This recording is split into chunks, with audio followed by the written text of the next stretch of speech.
Everyone, welcome back to the next video. In this video I will show you how to integrate Spline to show 3D content inside your native iOS app. Now firstly, this is not any paid promotion as such. I was just saw few other YouTubers doing this video and I really liked it. That's why I'm doing this as well. And this Spline product is paid product. Like you can use it for free. I'm using it for free. But if you want to download any 3D model from their software, you need a paid account. Again, I haven't paid them anything, and again this is not a paid production. So firstly I'll show you the output. So I was able to render this 3D model. As you can see, you can also integrate sound in this 3D model. Like you can create 3D models with ease. So just like you have software like Blender, right? You have something like Spline as well, where you can create your 3D model, and you have a bunch of starter templates as well from which you can create 3D models and then integrate with your app. So here you can see I'm able to move this ball as well, and I'm not sure if you can hear it, but there is some sound going on as well. So firstly, what you will have to do is you will have to go to this Spline app.spline.design/home. You will just have to log in, sign up. Okay, and here so what I have done is that I have not created my own 3D model.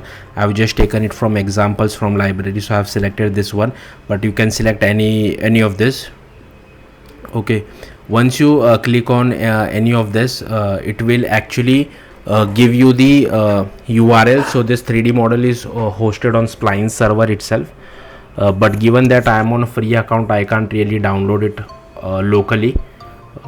So I hope, yeah, here you can see once the 3D model is loaded, you just have to click on this export button, and you will have to go to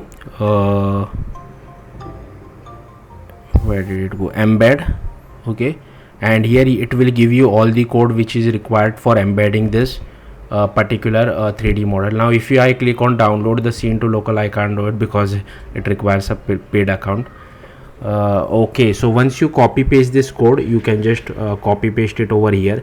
So here I have created a native iOS Swift UI project, and I think they are only supporting Swift UI. I haven't seen any UI kit example, but again it's possible to integrate Swift UI with UI kit.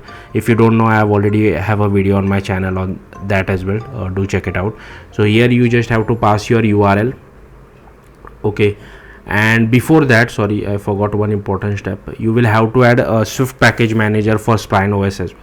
So just copy this URL of github.com/splinetool/splineios. Just click on file, add package dependencies, and just paste this dependency over here, and then click on add package. I have already done that, and then you can just paste the URL which you get from over here, or the entire code itself, and inside vstack I'm just showing our Spline view. Pass your URL. That's it. That's how simple it. Now suppose if you have a paid account, and if you are managed to download the scene to your local, then you can use something like bundle.main.url, and this should be your name of your 3D model, and this is the extension of your 3D model. So scene and Spline Swift. Yeah, that's it. That's how simple it is. Thank you for watching. Bye.